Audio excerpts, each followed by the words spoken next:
काही कारणानं ती नाकारली आणि मला त्याच वेळेस जिल्हा काँग्रेस कमिटीचं अध्यक्षपद त्यासाठी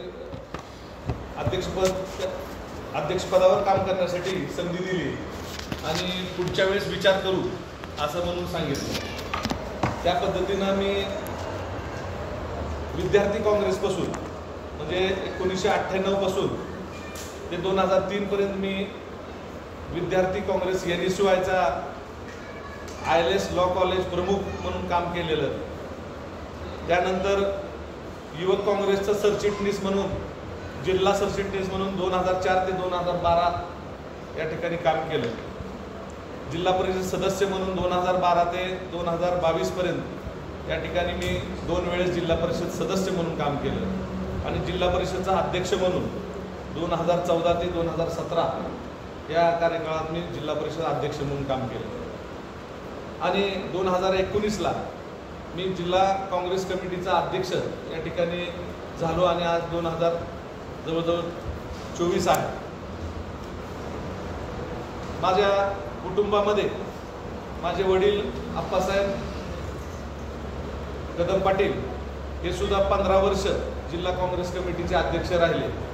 2000 मला वाटतं की 6 पासून ते 2017 पर्यंत 18 पर्यंत या ठिकाणी जिल्हा काँग्रेस कमिटीचे अध्यक्ष म्हणून काम केले। त्याच्या आधी त्यांनी तुळजापूर तालुका काँग्रेस कमिटी म्हणून 15 वर्ष काम केलं आणि तुळजापूर शहराचे अध्यक्ष म्हणून शहराध्यक्ष म्हणून 10 वर्ष एवढा प्रदीर्घ काम काँग्रेस पक्षामध्ये काम केलेलं।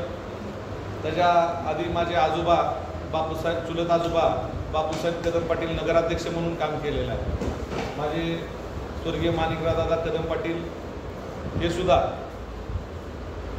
विश्वस्त म्हणून त्यांनी तुळजाभवानी मंदिर संस्थानचं काम केलं आहे आणि भोपे मुख्य पुजारी म्हणून पण काम करत आलेले। माझी तिसरी पिढी ही काँग्रेस पक्षाची एकनिष्ठ म्हणून काम करत आलेली आहे। त्याच अनुषंगानं मी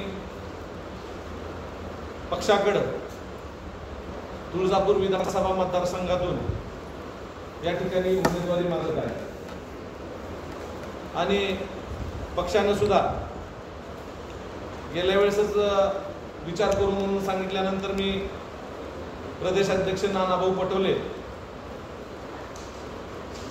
विधिमंडळ पक्षनेते बाळासाहेबजी थोरात आणि मराठवाड्याचे नेते अमित भैयाजी देशमुख यांच्याशी सुद्धा संपर्क साधला असता त्यांनी जनसंपर्क करायला सांगितलेला।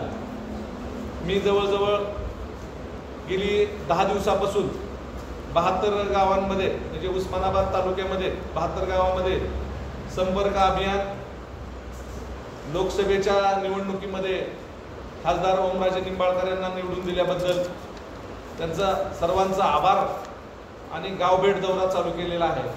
त्यामध्ये 30-32 गावं झालेली आहेत। तदनंतर मी या भागामध्ये तुळजापूर तालुक्यामध्ये फिरणार आहे, लोकांच्या भावना जाणून घेणार आहे की मी इतके वर्ष झालं काम करत आलं, पक्षाने मला संधी द्यावी आणि आपलं मत काय आहे हे लोकांच्या भावना सुद्धा जाणून घेणं गरजेचं आहे म्हणून मी तिथं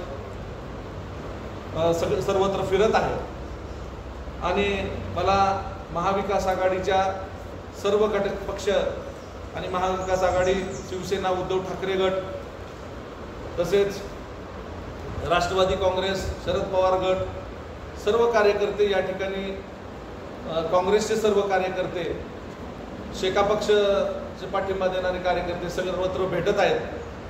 चांगल्या प्रतिक्रिया येत आहेत आणि महाविकास आघाडीच्या माध्यमातून बरेच जण या ठिकाणी उमेदवारी मागत आहेत। परंतु मला एक सांगायचं आहे की या माध्यमातून जिल्हा काँग्रेस कमिटीचा अध्यक्ष या नात्यानं तुळजापूर विधानसभा मतदारसंघ हा पहिल्यापासून काँग्रेसचा बालेकिल्ला राहिलेला आहे। त्यामध्ये 1957 पासून जर विचार केला तर उद्धवदादा पाटील, उद्धवरावजी पाटील साहेब पहिल्यांदा त्या ठिकाणी आमदार होते। त्यावेळेस सुद्धा काँग्रेसचाच उमेदवार त्या ठिकाणी पराभूत झाला होता।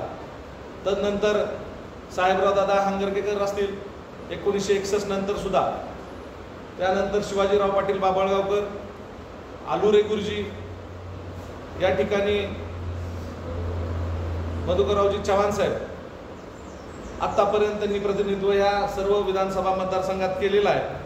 तर सांगायचा उद्देश एवढाच आहे की पूर्वीपासून काँग्रेस पक्षाची जागा किंवा काँग्रेसचा बालेकिल्ला राहिलेला हा मतदारसंघ आहे. दुसरा मतदारसंघ उमरगा लोहारा काँग्रेसचा आहे. तर येणाऱ्या काळामध्ये सर्व चर्चा घडतीलच आणि महाराष्ट्रातले सर्व महाविकास आघाडीचे नेते मंडळी याच्यावर चर्चा करणार आहेत. परंतु एक सांगायचा उद्देश म्हणायचा तर हा संपूर्ण तालुका विधानसभा मतदारसंघ हा काँग्रेस पक्षाचा बालेकिल्ला असून या ठिकाणी काँग्रेस पक्षाने विचार करून या ठिकाणी हा तालुका किंवा हा विधानसभा मतदारसंघ काँग्रेस पक्षाला सोडावा अशी विनंती आम्ही पक्षनेत्यांना सुद्धा केलेली आहे आणि त्यांच्याकडून सुद्धा या ठिकाणी सकारात्मक दृष्टिकोनानं या ठिकाणी दृष्टिकोन त्यांनी दाखवलेला आहे. एवढंच या ठिकाणी आपल्या ह्या पत्रकार परिषदेच्या माध्यमातून जर पक्षाने संधी मला या ठिकाणी दिली तर मी ही विधानसभा लढवणार किंवा लढवण्यास इच्छुक आहे हा संदेश मी आपणाद्वारे सर्व या ठिकाणी मतदारसंघात किंवा जनतेला मी पोहोचवत आहे.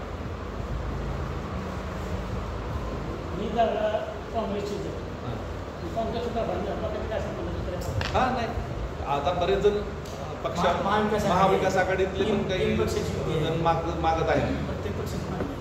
प्रत्येक पक्षाची मागणी तर राहणारच आहे, लोकशाही आहे.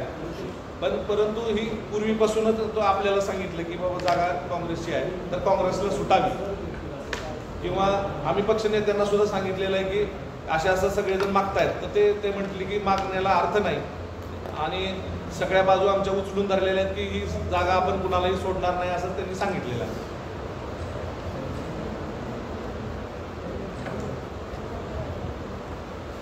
काय असलं बोला, तुमच्या मनात काय ते बोला. चर्चेलाच बसतोय आपण काय.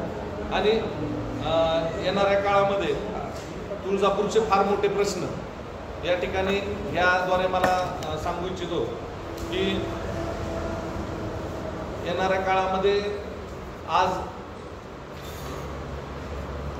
जे विद्यमान आमदार आहेत या ठिकाणी आराखड्याबाबत संपूर्ण जनतेला संभ्रमावस्था आहे. कारण की आपण पाहतोय की त्यांनी आजपर्यंत दिलेली आश्वासनं नुसतीच या ठिकाणी पोकळ आहेत. कारण की त्यांनी कौडगाव येथील MIDC असेल, वडगाव येथील MIDC असेल आणि आता कालच त्यांनी सांगतायत की तामलवाडी MIDC आपण करू. पण परंतु त्यांनी याकडे लक्ष दिलं पाहिजे की बंद पडलेली सूतगिरणी त्यांनी चालू केली नाही ना.